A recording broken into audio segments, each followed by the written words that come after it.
And hello, YouTube. I believe it's Tuesday morning.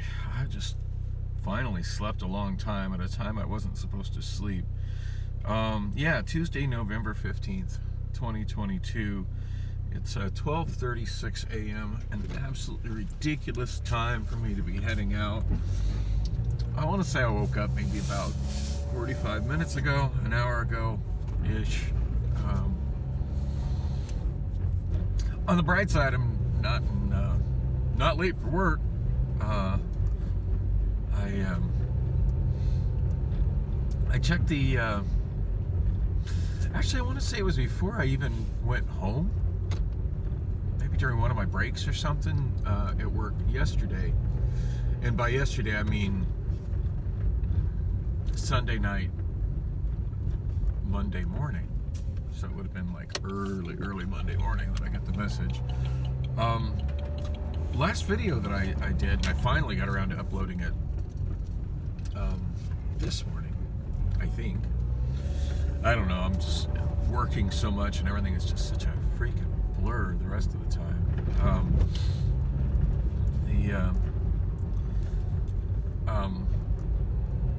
Oh, sorry, I'm still kind of trying to wake up, so not very coherent right now. My bad.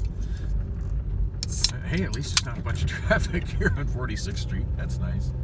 This street frustrates me because it is a narrow residential street, you know, so obviously people shouldn't be driving fast on it, but people shouldn't be driving 10 miles per hour on it either. And its lack of sidewalks is upsetting because it forces pedestrians to walk in the street, and then it has the on-street parking, and it's really awkward as well. And what little space there is where people can maybe walk not on the street, people park on it. So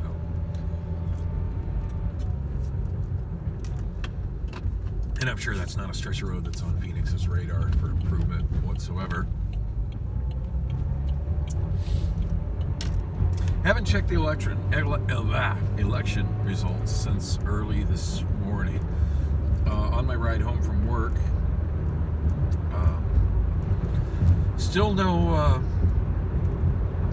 answer as to who the next governor of Arizona is, although it seemed like the margin had gotten smaller with the last batch of votes that they counted favoring Kari Lake. And I think now they're to the point where what they're counting is ballots that were dropped off in Maricopa County. I'm not sure if there's any other county still counting. Maybe Pima. But yeah, batches of votes which were dropped off in person at polling locations and at drop boxes in Maricopa County on Election Day. And then ballots that needed some kind of confirmation before they could be counted, whether that confirmation was a signature not matching enough for the people who were looking at it, and they wanted to get a hold of the person and confirm, hey, is this your ballot? Did you vote?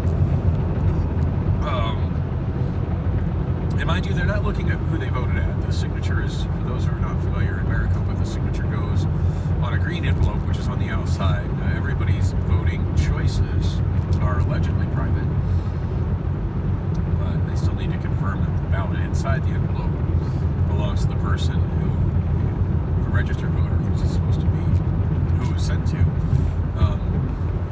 And those envelopes also contain a unique barcode which corresponds to that person's that particular voter's name and address. Anyway, the other issue that I heard, I was watching some other video about it, and I kind of got some mixed feelings on this one, but they said that there are some votes that are not able to be tabulated by the electronic machine because instead of using the felt tip marker or a ballpoint marker, whichever, to completely fill in the bubble, they got little circles little ovals of who you want to vote for, and you're supposed to completely darken the circle to make your choice.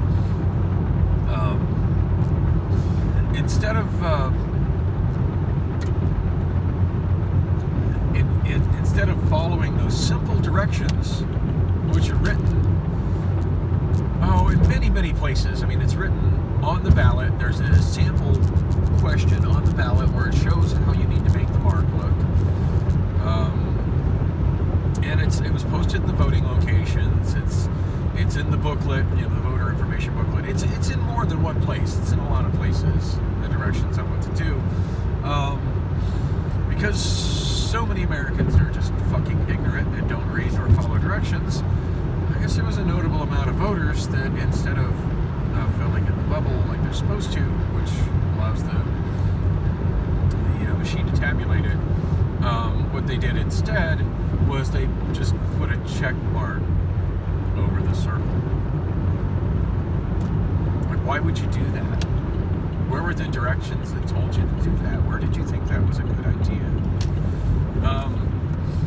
So apparently the Maricopa County Recorder is making efforts to contact these people.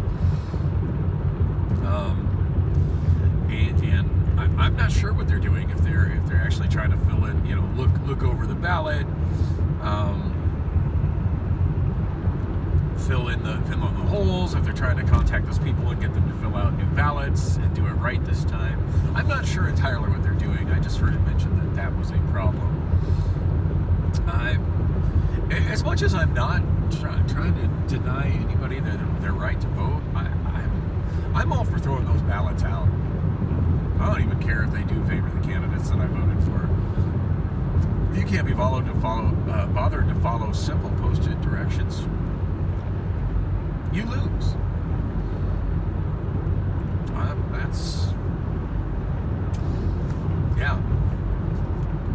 Read the directions, follow the directions, or don't get counted. That's where I stand on that. Anyway, so what the hell am I doing at like 1:45 in the morning, driving through downtown Phoenix? Well, I'm headed to Bullocks. I just don't want to be alone at home. Allison's out. Allison's always out. Out hanging out, partying with her friends. I don't know what time of night she actually comes at home.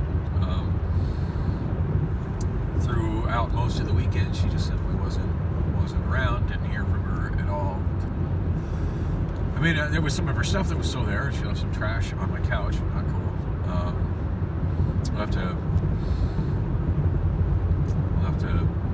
half-eaten bag of chips open, and of course drew the attention of some bugs. That was fabulous. I just threw that away. This morning when I came in, there was a crumpled up empty bag of chips on the floor in there as well. Like, I realize my place is messy, but whenever I finish food containers, except sometimes in the bedroom because I'm in bed and I just am too depressed to get out of bed. If I'm in the living room, I don't ever throw trash like that on the floor or on the couch in the living room, ever. I mean, there's clutter in there, and there's some other stuff that may objectively be trash when I have time to go through it, but obvious trash I get to put in the trash can.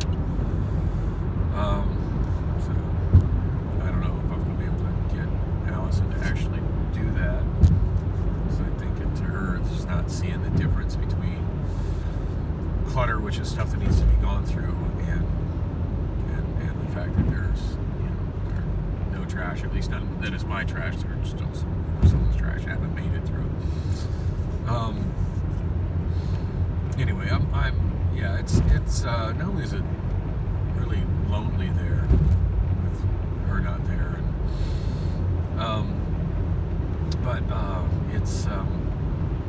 it's cold. It's really cold in my place right now. The heater is not working. I noticed it wasn't working maybe about a week ago, but I just assumed it was a problem with my thermostat. It was a blinky thing on it saying replace the batteries, and it took me a few days to get. Actually, Allison busted out with some AAA batteries for it, which surprised the hell out of me that she had AAA batteries handy.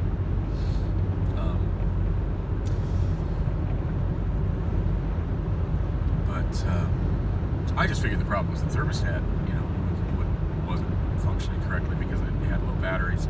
It's and the thermostat I have, it's not like a modern smart thermostat or anything that would be considered a modern thermostat, but it's like an earlier, I want to say probably 15, 20-year-old ish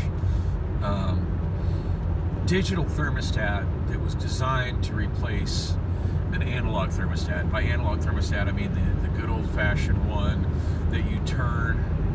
I really wish it still had that. I miss those. I like those. Those things worked reliably or simple.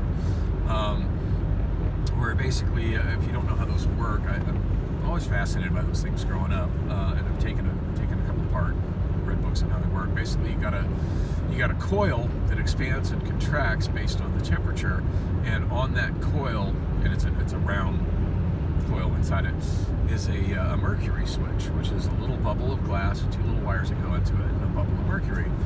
And when it gets past a certain angle, it contacts the switches, turns on the heat and or air conditioner, depending on how you got it set. And then,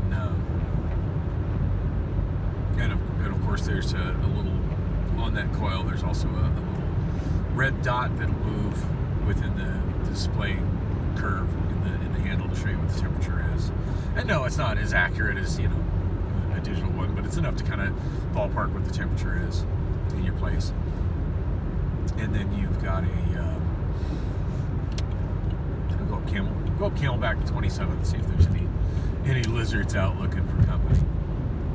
Lately, it seems like there hasn't been much of that, although I did see a girl the other day when I was driving into Bullocks, and I came down Palo Verde to the south.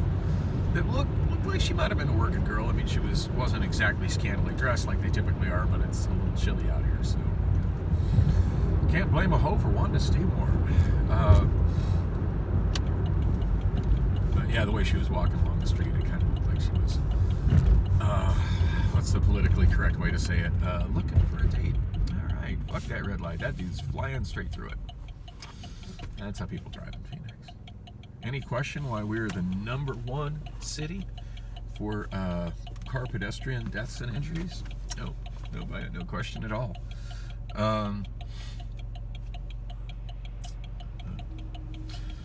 Not that I'm looking for that kind of companion tonight, but it's tempting. Priscilla's kind of been really uninterested in any kind of intimacy the last few days.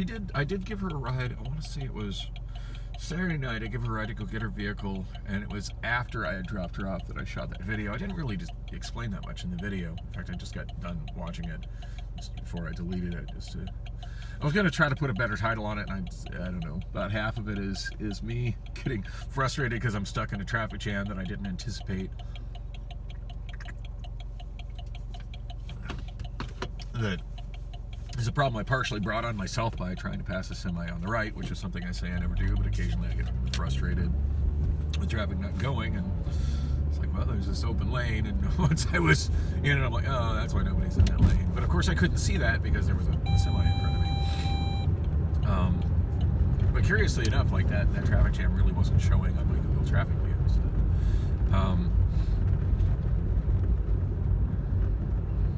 But yeah, when I dropped her off, I'm like, hey, be ready, waiting naked for me when I get off work. And she's like, oh no, I won't be. I'm like, well, okay.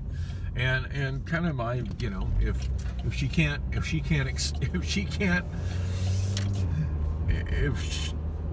that's not what she has waiting for me, I go home. Like, that's what I want to come home from. If I'm going to her place, or if she's going to be at my place, that's what I want after work. And if she's not interested in that, I just as soon be alone. Yeah, so we're back to that again. Now, when I got home Sunday morning, I do believe Allison was finally home and just crashed out in her bed. I do think we actually chatted a bit on Monday morning, although I was busy doing stuff. I forget what all I had to do that morning, but I was busy doing stuff, and then she woke up, and anyway, ended up not going to sleep as early as I should have, which of course had me pretty tired when getting up on Sunday night and going to work. For whatever reason, when I got home from work, after my last shift. So, Monday morning, which as I said, I was offered VTO, and I was looking at that, and I'm like, I'm really liking my oh yeah, I see a couple of girls trying to negotiate with that truck that I just passed on the right. they're not all scantily dressed, but they're at the window trying to negotiate the terms of their date.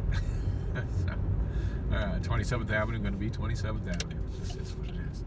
Even if the lizards are more dressed and in shorter supply. Anyway, yeah, she. Yeah,